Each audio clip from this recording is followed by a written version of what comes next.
Welcome to Interesting Enough. He is Trey. I am Nolan. Thank you guys so much for joining us once again. If this is your first time listening to the podcast, thank you. Again, we are on Apple, Spotify, YouTube, all that good stuff. So check us out. Or continue to check out our content if you are as well. Just finished game two, man. We wanted to give our reaction. Trey, man, what's going on? How you feeling? Man, I'm feeling good, man. All I can say is I'm feeling good about my pick. Mavericks, and I mean not Mavericks. I'm sorry, Celtics in five. I'm feeling good.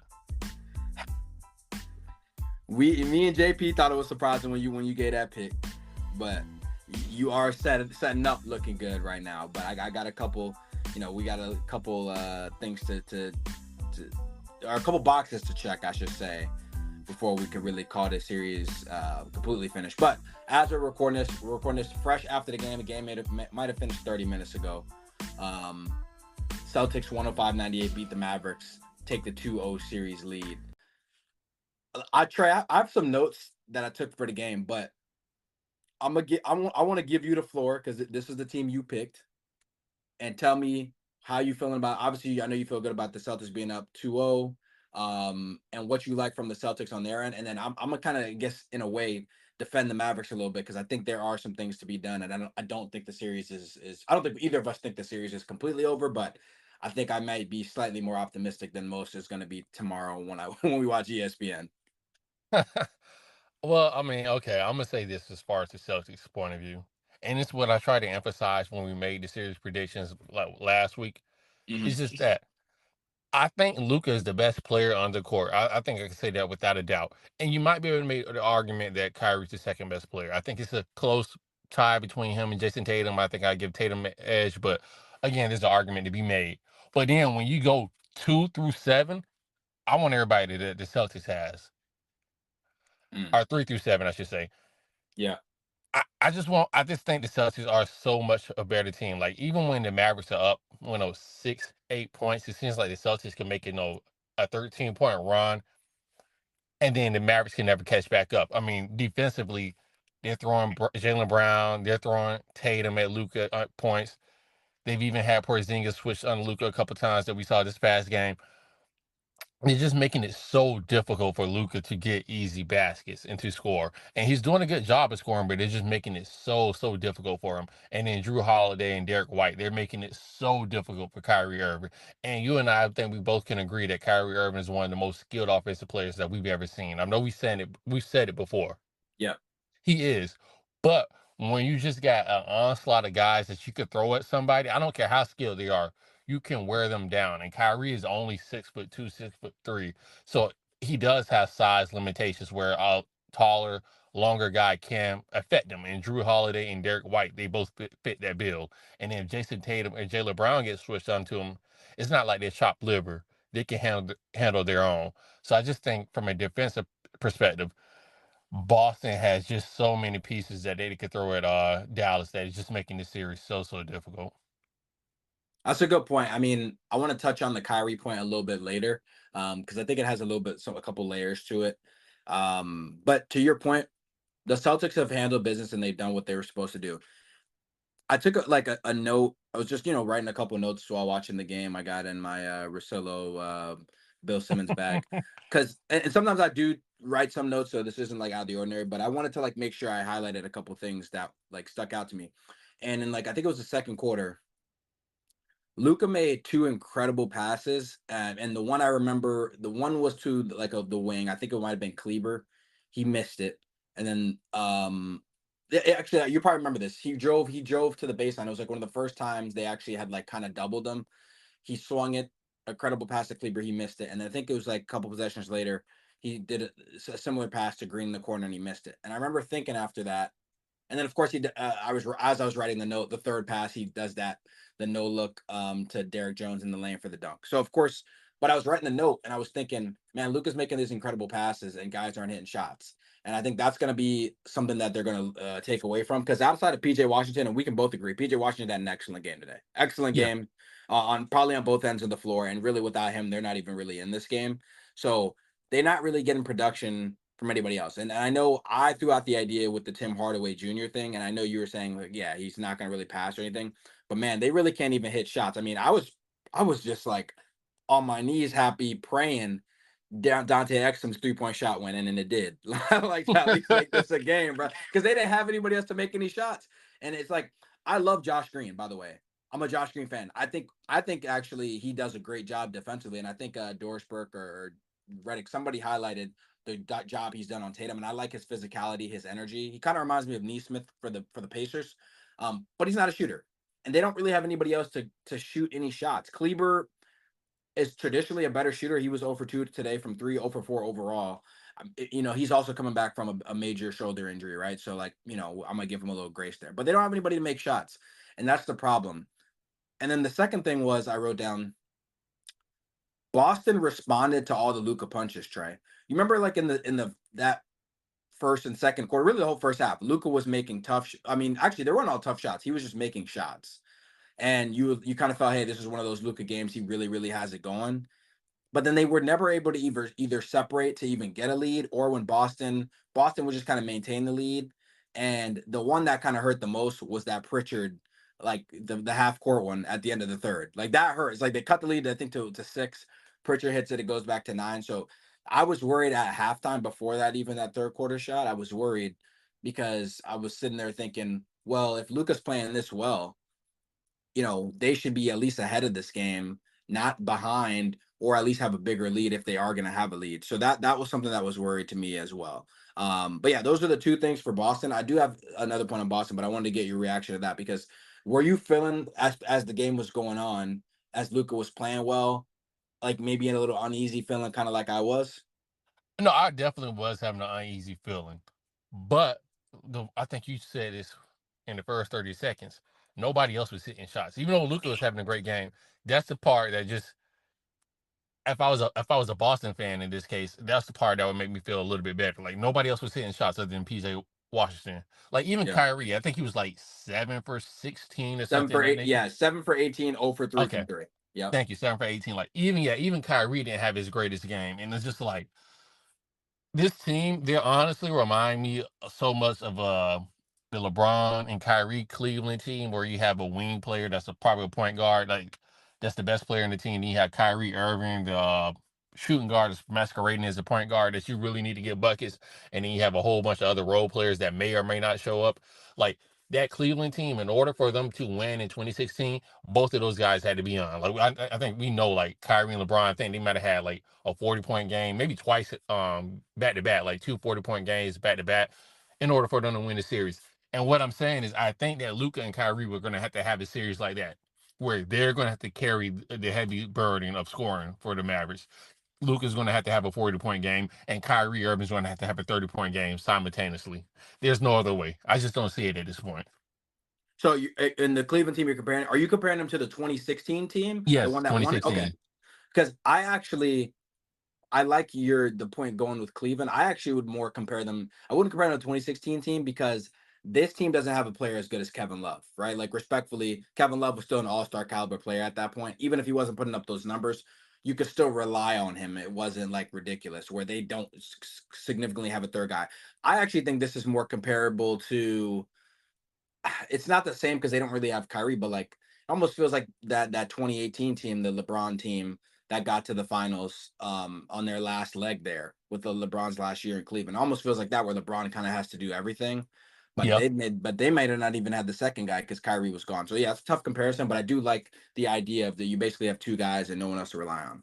Also, here's the thing with Boston too. It Drew Holiday had a great game today offensively. Great game. Derek White really didn't, but of course he hit timely shots. The problem I have, if I'm the Mavericks, and the good thing that I like about Boston, it always feels like, and I'm a Heat fan too, so I think I feel this doubly worse because we've had to deal with these guys, and definitely Derek White, we have to deal with him in the series. Drew Holiday we have to deal with against the Bucks, but it feels like White and Holiday are always gonna make the play that like absolutely hurts and like is the backbreaker.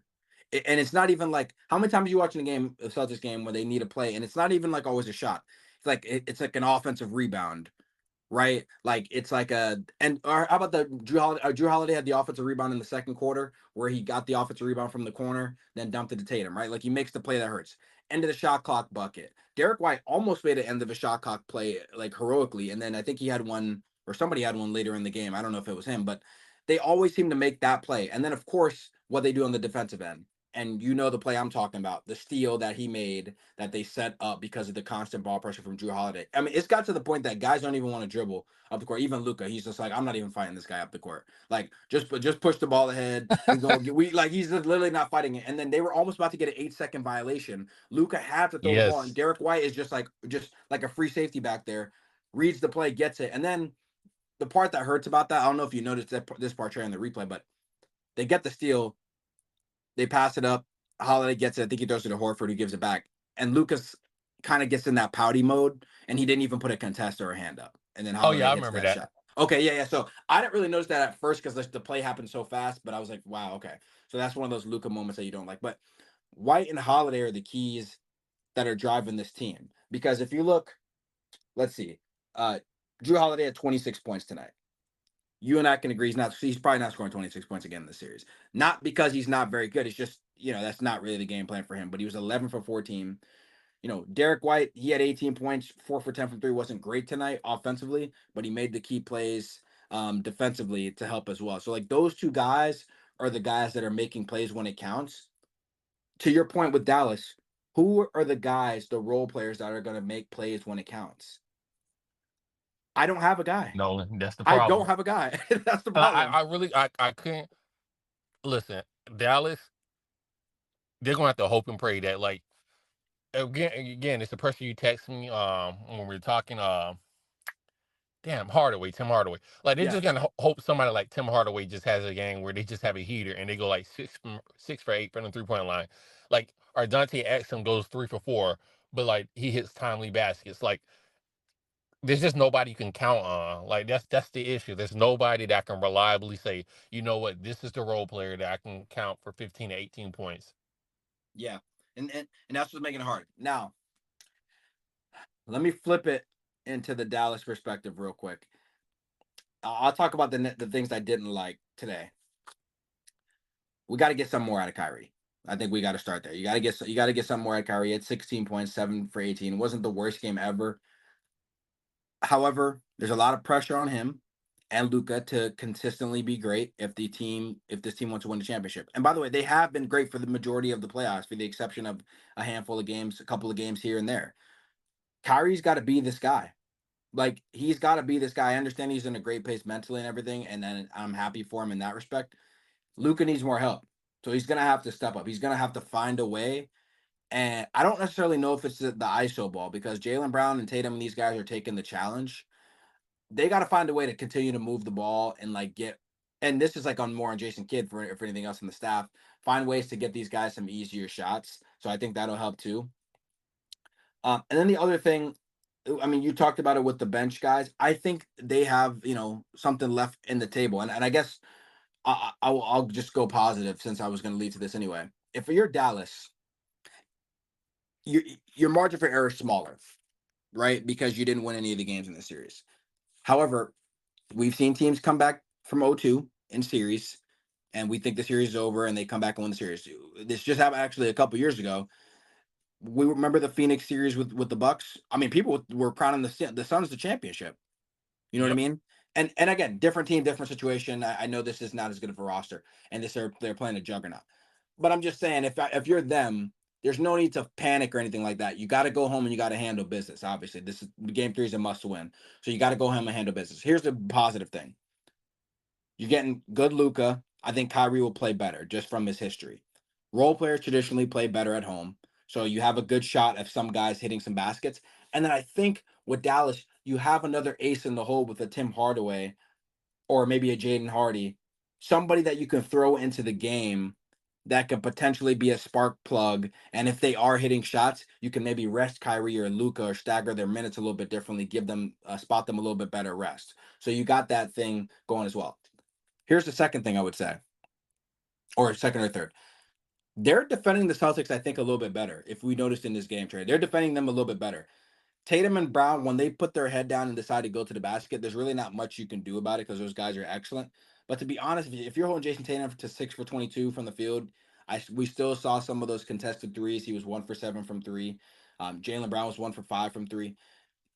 If you are playing the defense that Dallas is playing for majority of these games and rebound the ball maybe a little bit better, I know the Celtics aren't going to shoot that poorly from three, but there that is a positive thing you can take and be like, hey, if we just make more shots, we are in these games.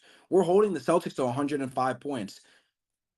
Trey, if I would have told you before this series, the Celtics scored 107 points in game one and 105 points in game two, you would have probably, without saying anything else, you probably would have said Dallas would have won one of those games Yeah. because defensively, that's traditionally because of how high powered Dallas can be offensively. You would have think they scored enough points.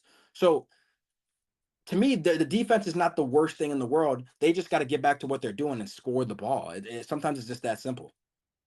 So I agree with you. Like they have to get back to what they're doing and score the ball, but at the same time, the defense is causing a little bit of issue because to me, the Celtics they kind of getting away because the Celtics really haven't had a great offensive game where they collectively play good, like the main pieces all together, like Porzingis, Drew Holiday, Tatum, Well, and I mean, Brown. well, game one was ridiculous. I mean, they had like five guys make over two threes. Yeah, That was out of body experience. that was an out of body experience. You're correct, but like not what I guess is what I'm saying is they haven't had a game where like Tatum and Brown both go for 30 and Drew Holiday drops 20, and then Porzingis gives you 15 and 10, which we all know that's possible. Like that can happen. Right, right, right. You haven't had a game where they hit on all cylinders. So I still think you still have to put such an emphasis on the defensive end just because of who the Celtics have.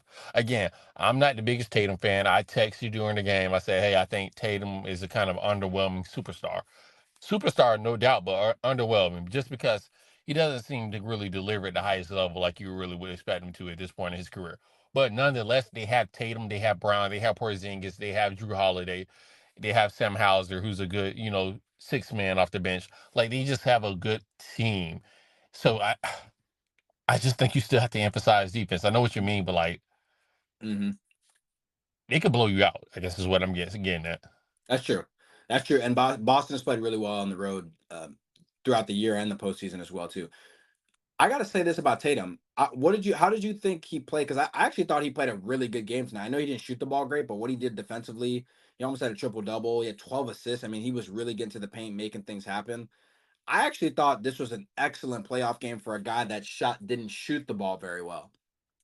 I get, yeah, yeah. Because I mean, this is the thing, and let me say part of why, because I liked his aggressiveness. He took a couple of the contested jump shots, but to be honest with you, he just missed some open ones, and he was really attacking the basket, and he was making plays for other guys. And what about the job he did defensively? I mean, a couple times poking the ball away from Luca, and I think the problem with Tatum is Trey. It's almost like we want more from him, and I understand him being underwhelming, but it's also like we would also criticize him if he was doing too much because we'd be like, look at the roster around you. So he's almost like being a victim of a great roster because he's like, hey, I'm just gonna like play the team game because our team is so good. But then people were like, well, you're not doing enough. But then now if he just shoots the ball 30 times and he's not passing it to the open guys, we're gonna be like, why are you not passing it to Drew Holiday and Derek White? These are great players. You know what I mean? Like he's almost in like a lose-lose situation. yeah, and again, that's some fair points that you bring up. So I do have to keep that in mind. But what I would say is like I just don't like the sentiment of I never like to hear like he had a good playoff game even though he didn't shoot well. Like that's not a good sign. You know what I mean? Like I give you credit for still being able to be a positive and not be a negative when you're not shooting well. But if you're the best player in the team, I'm hoping that you can, shoot well. Like I just don't like that when you're the best player and you don't shoot well. Like that's just not a good sign to me. Yeah, I And it's mean, not like you're down. It's not like Jalen Brown is down and Drew Holiday's around, so the whole defense is focused on him. Like, that's not the case. well, that's partly true, but partly not true. They still are loading up on him when he does get the ball. So it's like I just think that I think he's not concerned about being the MVP and being the quote unquote superstar that we want to see out of him. I think he just wants to do whatever it takes to win. And you know And what? That might be a good point because listen, it's not like he's been to the finals before. And matter of fact, when they were in the finals, was it 2022? Weren't they up 2-0? they were up 2-1. They were I don't know if it 2-1. was Okay, two thank you. No, no. So I don't think they were up because game one, they remember they went into Golden State and won. And I think Yeah.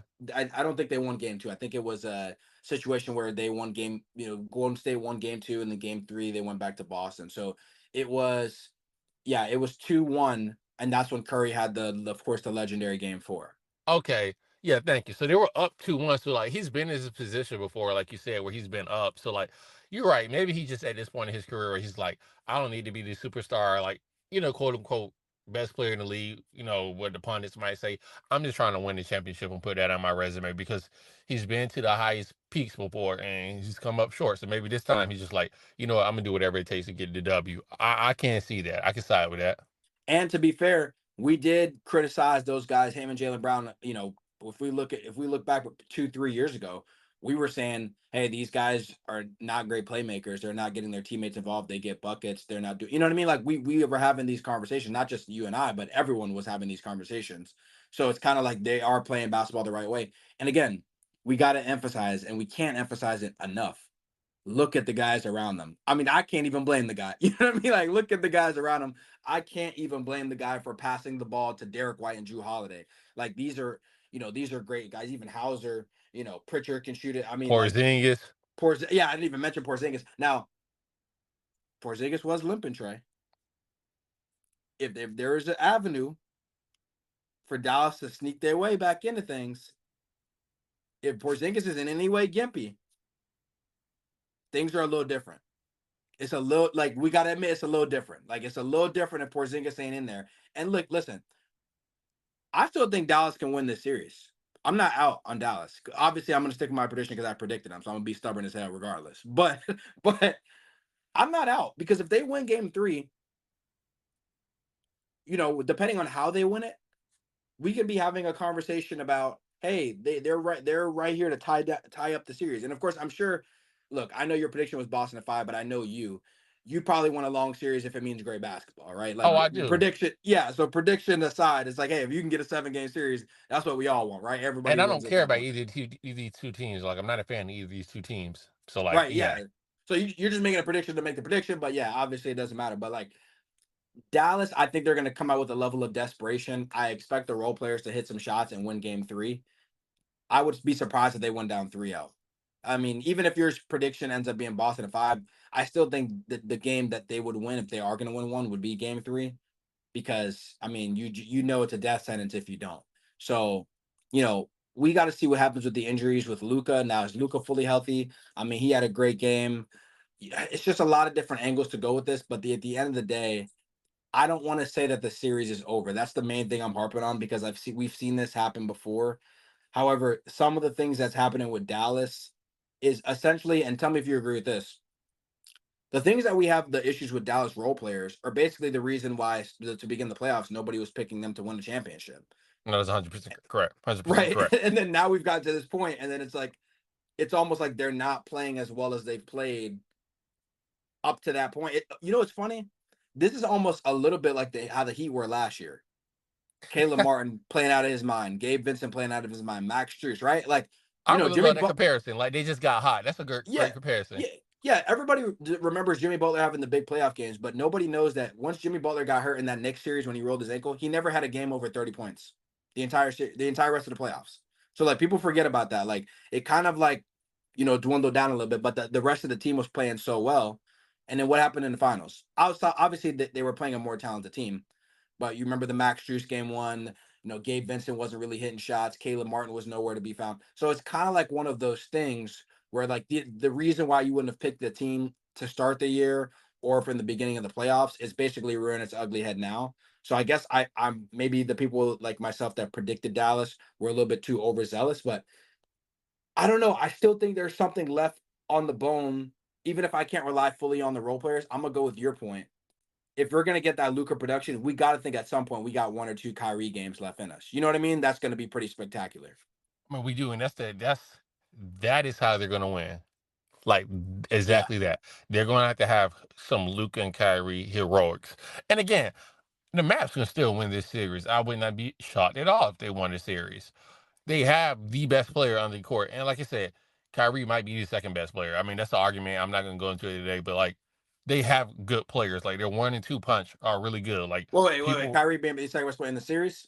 yeah, possibly second best. He might be. He's not better than Tatum. Honest. So when It's, I it's not. okay, It's not an argument. all us, It, I think this. Trey, you know, for you, No, if you no, was picking I between wouldn't Tatum or hesitate. yeah, I wouldn't hesitate at all. I'd take Tatum, but I'm just he saying, might not be better than Brown. Like, I mean, why serious. are we doing this now? Yeah, you're right. You're about my bad. Go ahead. Continue your point. Why? I'm just saying. See, I'm just saying. you just want to be disruptive. I know you put it in my head, so then I was like, I just want to throw a bone out there. But go ahead. Go ahead. But hold it, is he better than Brown? Kyrie? Yeah, because I honestly, this is what I said at the beginning of the podcast. I said Yeah. somebody can make an argument that Kyrie's the second best player. But when that whole time I was saying that, I was thinking like, damn, is he better than Jalen Brown? Because I was like, when I said it myself, I'm like, I don't know if he's better than Jalen Brown. I honestly, yeah. I was gonna say I don't want to say it definitively. Yeah, actually, I will. Jalen Brown's better than Kyrie Irving today. He's better than Okay. Kyrie Irving. Kyrie Irving's a more spectacular offensive player. He's a more efficient offensive player. But you know what? The problem is Jalen Brown sometimes doesn't consistently bring the defensive effort that you'd want to see that he's doing now. Like if he was consistently giving me this two-way effort, and again, to be fair to him, it is really hard to be a two-way player in the NBA, like at an elite level, because it just takes so much energy. So I'm not Yeah, like, it's taxing. yeah, I'm not blaming him like or anything like that, but I think the peak Kyrie moments are so high, it kind of like influences me. But Jalen Brown is really, really consistent. I mean, I can pencil him in for 20, 25 points and probably 5 and 5. And Kyrie's actually probably going to give me similar numbers. I just think it looks different. And I think that's why it's like hard to maybe pick Jalen Brown over Kyrie. That's a really, really tough one. That's a really, really tough one. But I think because Kyrie was consistent all year offensively too. I don't want to I guess I'm a little warped by these last couple of games. Well, then I have to give Brad Stevens and even Danny Ainge some credit. They put together a incredible team. I know Danny Ainge did, the most foundational pieces of this team, but then Brad Stevens, he did the Drew Holiday and the Porzingis trade. Like, I just think all the way through, even though the Celtics did have a kind of easier road in the playoffs, just because it's how some of the injury luck, reared its ugly head in the Eastern Conference playoffs. I just think the Celtics were legitimately the best team in the league all year. I think they had the best players, 1 through 6, 1 through 7, whatever. And it's just going to take some Luka and Kyrie heroics. Like Luka is going to have to get into that bag. If Luka's what we said we think he can be, which is a top 10 player all time when it's all said and done, he's going to have to play like it this series. And look, he's playing with house money because if he doesn't win a championship, we're gonna be like, it was his first trip. Look at the roster that he was with. Look at the team he was playing against. Hey, he was a little gimped up. Most of those guys, LeBron, whatever, none of these guys, the all-time greats for the most part, win their first championship when they first get to the finals, right? Like they always got to get that loss kind of thing. And then if he does win it, I mean, then it screws up everything that we think, right? Like because he's winning it at that age and that young. So at the end of the day, I think we circled on all the and highlighted the main points. Kyrie's got to show up because we both agree Kyrie and Luka got to be great. Luka's been great. Kyrie's been okay. He hasn't been horrible. He's just been okay. It's not going to get it done. Correct. Yeah. Series. Okay, is not going to get it done in this series when he really, really needs you. And if they can get those two guys going, I think that'll get the role players going as well. And then for Boston, I mean, you just got to really just keep your foot on the pedal. And to be honest with you, Boston's got a lot left on the bone. I mean, they shot 25% from three tonight, 10 for 39. I mean, they're not going to probably shoot that. You know what I'm saying? So like that might be their worst 3-point shooting game of the series. So if you're Boston, it's like, hey, do we have a Jason Tatum game in there where he gives me 30, 35 and kind of just like dominates this, or Jalen Brown, one or the other, and carries them? If they do, I can't see the Mavericks winning. Oh, if they do? Yeah, because I think if Tatum or Brown, they have one of those games, I see the Celtics winning that game. If everybody stays healthy, Porzingis is still healthy, Drew Holiday, of course. Everything remains the same. If they have one of those games, I see them win that game, and then all they got to do is win one more game. Exactly. Now, just predictions on the way out. I got Dallas winning game 3. Obviously we don't know what game 4. I got to see how game Same. 3 looks. So we both agree they're probably going to win Yeah. game 3, right? Okay. So I Yeah, have them winning game 3, and then if I'm gonna stick with my original prediction, then Boston wins the next 2. But I just don't see Luke is just too great of a player. Kyrie's just too great of a player where I can just see them falling down and going down. 0-3. I feel like they're gonna have their backs against the wall. What's that old saying? A hurt dog is the most dangerous dog. You know, when they got their backs against the wall and they don't have anything else to lose. yep. That's where I feel like the Mavericks are. So like, I truly hope, because I want a long series. I want a 7-game series. So I truly hope that they can pull it off. But man, if they don't, sayonara. Yeah, I don't know what else they have. And well, listen, when I'm watching Jaylen Brown guard Kyrie 1-on-1 and they're letting him be that physical, I'm like, I don't know what to do then. like this is supposed to be a mismatch in our favor if you're Dallas, and we're not getting that done. So, we're gonna have to let the series play out, and hopefully we do get a long series just as basketball fans, because I would say the playoffs have been a little underwhelming with some short series towards the end. So, Oh, they have. yeah, they definitely have. So hopefully we do, hopefully this series, I'm hoping it's 2-2 going back to Boston, right, for a big game 5. So, we'll see how that plays out there. But I'll be watching, Trey. The reason we're recording this podcast now, I'll be watching the Panthers. We up 1-0. I know nobody cares about that, but hopefully the next time we record the podcast, the Panthers will have won the whole thing. So I'll be watching some hockey in the meantime in between that. But we got a pretty good game tonight, so I can't complain about that as well. So, but I want to thank everybody so much for joining us once again. Give us a listen. Apple, Spotify, YouTube. We got all the content for you. Again, we're heavy on basketball as we do in the playoffs and then, of course, in the finals. So let us know what you think. What do you think about the series so far? Who do you think is going to win the series? I know we dropped a couple polls before the series, but we'll continue to drop those as well. And on the way out, of course, I will swing it to Trey. Again, like you said, thank you so much for listening. We're on all the major platforms, so please check us out. But again, until next week, peace.